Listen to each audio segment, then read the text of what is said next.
What happens when a sneezing competition spirals out of control?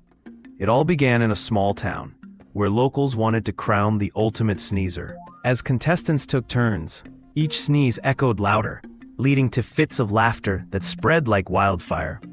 Just as the champion prepared for the grand finale, someone unleashed a particularly powerful sneeze, sending confetti flying everywhere.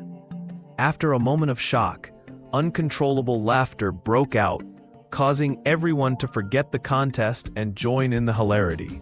By the end of the day, they weren't just contesting sneezing, but creating an unforgettable memory filled with unending laughter.